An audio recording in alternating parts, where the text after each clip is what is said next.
नमस्कार। आप देख रहे हैं प्रभा नेशन न्यूज।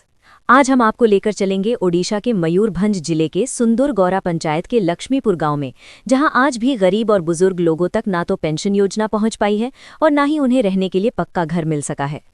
टूटे फूटे और जर्जर घरों में रहने को मजबूर ये लोग हर दिन अपनी जान जोखिम में डालकर जिंदगी गुजार रहे हैं। कभी भी कोई बड़ा हादसा हो सकता है, लेकिन प्रशासन की नज़र अब तक इन तक नहीं पहुंची है। आइए जानते हैं इस पूरे मामले की ग्राउंड रिपोर्ट। इस वीडियो को अंत तक जरूर देखें। मयूरभंज जिले के सिंदूरगौरा पंचायत के अंतर्गत आने वाले लक्ष्मीपुर गांव की तस्वीरें बेहद चिंताजनक हैं। यहां रहने वाले कई गरीब बुजुर्ग आज भी सरकारी योजनाओं से वंचित हैं।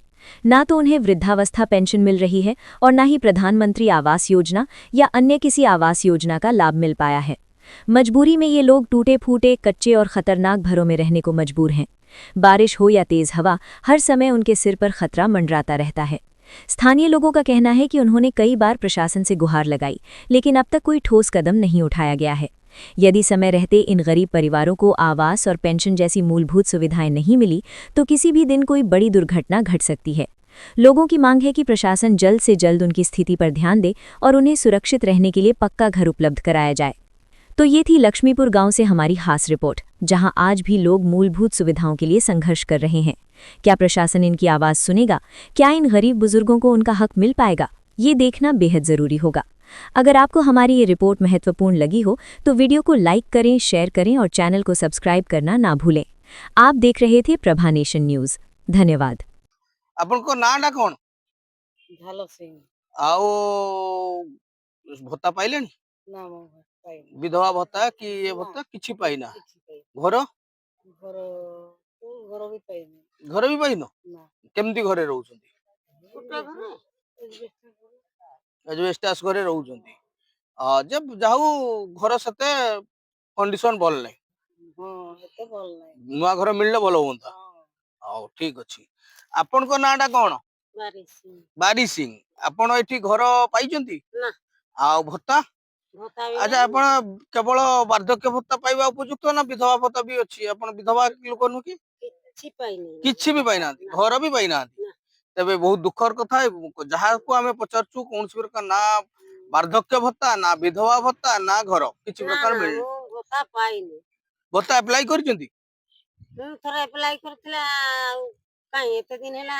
3 ବର୍ଷ ହେଲା ଆସିନି 3 वर्ष हलानी भत्ता अप्लाई करचंती ହଁ आसी आ आपण भत्ता पाइचंती कि ନା भत्ता पाइना घर ଘର ହାଇ ଭାଙ୍ଗା ଘରଟା ସେ ସଡ଼କ ଆଡେ ଦେଖା ଯାଉଛି ଦେଖିବ ଯା भांगा घर ଭାଙ୍ଗା ଘର ए दीदी जने कहउछन तां घर भांगा भत्ता भी पाइनांती घर भी पाइनांती तबे एई जने वयस्क मौसा अछंती तांको सहित कथा हबा तबे मौसा आपन को नाडा कोन ओडिंग सिंह आया ओडिंग सिंह पुडिंग सिंह आ घरटा ई गां रे हाँ एई गाँव अच्छा आपण तो घर पाइचंती हाँ घर पाई आ भत्ता अप्लाई करथिले हाँ एप्लाई करछे हई नी केबे अप्लाई करथिले ए वर्ष करचंती हाँ तो वर्तमान सुधा भत्ता नहीं मिलिनी तो सरकार को कहूचो कोन कहिबे जे शीघ्र भत्ता दियंतु हाँ ठीक अच्छी जाहू समस्त को जदि यथाशीघ्र सरकारी जते साहाय्य पहुंची पारिबो समान को प्रति बहुत उपकार हबो तबे एठी गोटे घर को आसछु जोटा कि पूरा घर भांगी जाइछि सेठी जणे माउसी अछंती तांको सह आमे कथा बा ता पूर्व घरटा मु देखे दुछि झाटी माटी घर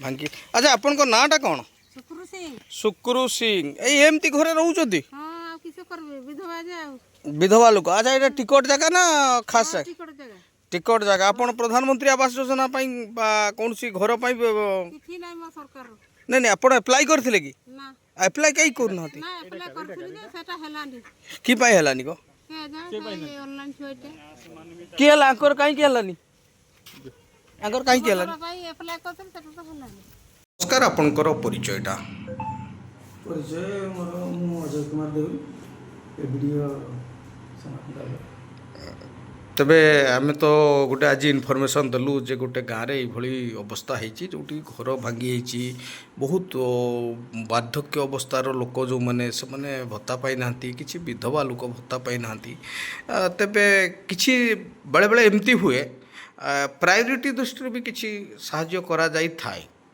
तेबे आपण जो इनफॉरमेशन पाइले ता उपरे केते पदक्षेप नेबे बोली आमे आशा करिवो निश्चित भाव में आम तुरंत पदक्षेप नेबू जो लोक मैंने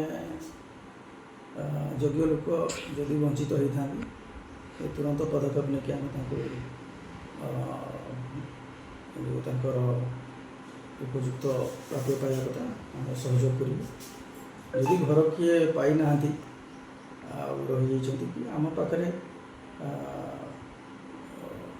ବର୍ତ୍ତମାନ ଅନ୍ତୋଦୟ ଗୃହ ଯୋଜନାରେ ଘର ଦେବାର ବ୍ୟବସ୍ଥା ରହିଛି। ଦେଖିକି ଆମେ ଯଦି ଯୋଗ୍ୟ ହିତାଧିକାରୀ ହେଇଥିବେ ଦେବାର। ଗୋଟେ ଲାଷ୍ଟ କ୍ୱେଶ୍ଚନ୍ ସାର୍, ଆମର ଯେଉଁ survey sir must B door to door ହୁଏ। ଯଦି ସିଙ୍ଗଲ୍ ଡୋର୍ ସର୍ଭେ ହେବ ତାହେଲେ ସେଇଟା ଠିକ୍ ଆମର ହେଉଛି କି? ପ୍ରଧାନମନ୍ତ୍ରୀ ଆବାସ ଯୋଜନାରେ ଡୋର୍ ଟୁ ଡୋର୍ ସର୍ଭେ ହେଇଛି, କିନ୍ତୁ ସେଇଟା ବର୍ତ୍ତମାନ ସୁଦ୍ଧା କାର୍ଯ୍ୟକାରୀ ହୋଇନାହିଁ। ସମସ୍ତ ଲୋକମାନଙ୍କର ଘର ସମସ୍ତ ହିତାଧିକାରୀ ପାଇବେ। ପାଇବେ ସେଥିରେ ବ୍ୟବସ୍ଥା ରହିଛି, କିନ୍ତୁ ସମୟ ସାପେକ୍ଷ ହେବ। ଯେତେବେଳେ ସରକାରଙ୍କ ଦ୍ୱାରା କାର୍ଯ୍ୟକାରୀ ହେବ ନିଶ୍ଚିତ ଭାବରେ ସମସ୍ତ ତ ଏଇଟା କୌଣସି ରାଜନୈତିକ ଦୃଷ୍ଟିକୋଣରୁ ଏଇଟା ନାଇଁ, କୌଣସି ରାଜନୈତିକ ଦୃଷ୍ଟିକୋଣକୁ ଆମେ ବିଚାର କରିବା ନାହିଁ। ଅନେକ ସମୟରେ କାମ କରୁ କରୁ ବି ରହିଯାଇଥାଏ କି ଆମର ଦୃଷ୍ଟିଗୋଚର ଆପଣ ସାର୍ ସାମାଖଣ୍ଡା ବ୍ଲକର ଜଣେ ଆଗଧାଡ଼ିର ସେବକ କହିଲେ କିଛି ଭୁଲ ହେବନି। ପ୍ରାୟ ଯାହା ବି ସମସ୍ୟା ଆସେ ପ୍ରାୟ ସଙ୍ଗେ ସଙ୍ଗେ ଆପଣ ପଦକ୍ଷେପ ନିଅନ୍ତି, କିନ୍ତୁ ଆପଣଙ୍କ ଦୃଷ୍ଟିକୁ କେମିତି ଆସିପାରିନଥିଲା ଏତେ ବଡ଼ ଗୋଟେ ଘଟଣା ଅପ୍ରୀତିକର ଯେଉଁ ଅସୁବିଧା ହେଇଛି। ଅନେକ ସମୟରେ ସବୁ ସମୟରେ କିଛି ନା କିଛି ପ୍ରଶାସନିକ କାର୍ଯ୍ୟ କ୍ଷେତ୍ରରେ ଅନେକ ଜିନିଷ ଦୃଷ୍ଟିଗୋଚରକୁ ଆସେ ନାହିଁ। ସେଥିପାଇଁ ତ ସମସ୍ତ ବ୍ୟବସ୍ଥା ରହିଛି ଯେ ମିଡ଼ିଆ ବନ୍ଧୁମାନେ ବି ତାଙ୍କର ବି କର୍ତ୍ତବ୍ୟ ରହିଛି, ସାଧାରଣ ଜନତା ଆଉ ପଞ୍ଚାୟତର ପ୍ରତିନିଧି ସମସ୍ତଙ୍କର ଦାୟିତ୍ୱବୋଧ ରହିଛି। ସମାଜର ଯେଉଁମାନେ ବି ଦଳିତ ନିଷ୍ପେଷିତ ରହୁଛନ୍ତି ବା ଉପଯୁକ୍ତ ହିତାଧିକାରୀ ପାଉନାହିଁ, ଆମ ସମସ୍ତଙ୍କ କର୍ତ୍ତବ୍ୟ ଅଛି କି ଆମେ ଜଣାଇବା। ଠିକ୍ ଅଛି, ବହୁତ ବହୁତ ଧନ୍ୟବାଦ।